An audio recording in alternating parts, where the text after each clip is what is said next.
काजल जी बहुत बहुत धन्यवाद। तो सुन दीजिए भैया, चलिए एक लाइन गा देते हैं इनके लिए, एक बाद में हमारे हेलो भैया गा दे जाना हो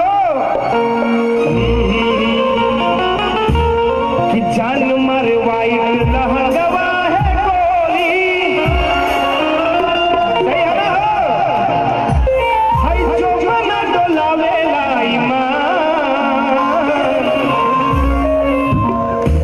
चोलिए में अटकल पदा रानी तोहरा चोलिए में अटकल पदा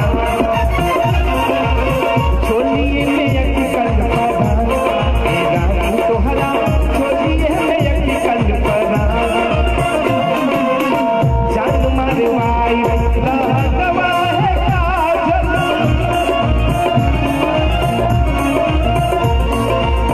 जान मरवाई लहंगवा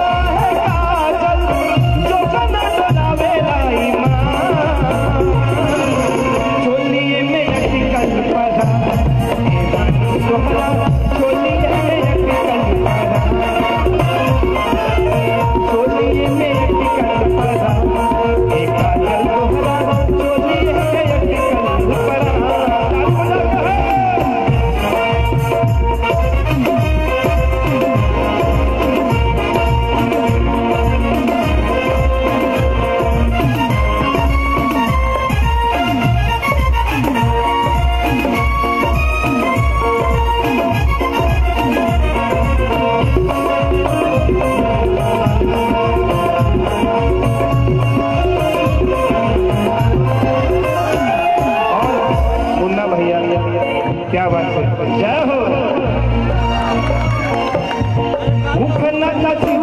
निकाली कैसे पहरा डर चली लागी ना खरोच कहीं तोहरा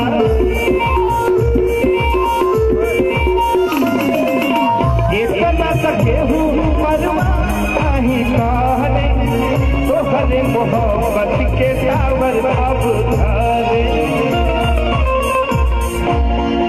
कि केसिया हिलोर मारे बहाली पर खावता काजल जी, अरे केसिया हिलोर मारे बहाली पर खावता हाय खिंचल न दुनिया धिया चोलिए में अटकल पदा चोलिए में अटकल पदा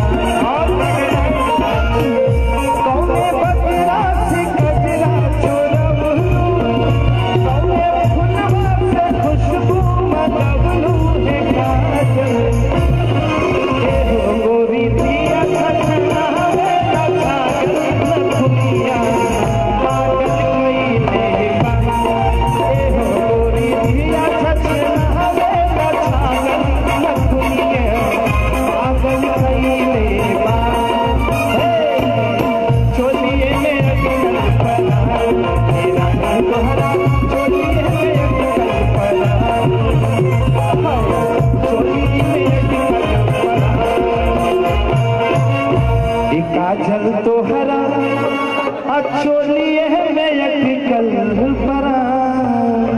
क्या बात है, जोरदार ताली काजल के लिए, जोरदार ताली, जय हो। Thank you so much Anil ji.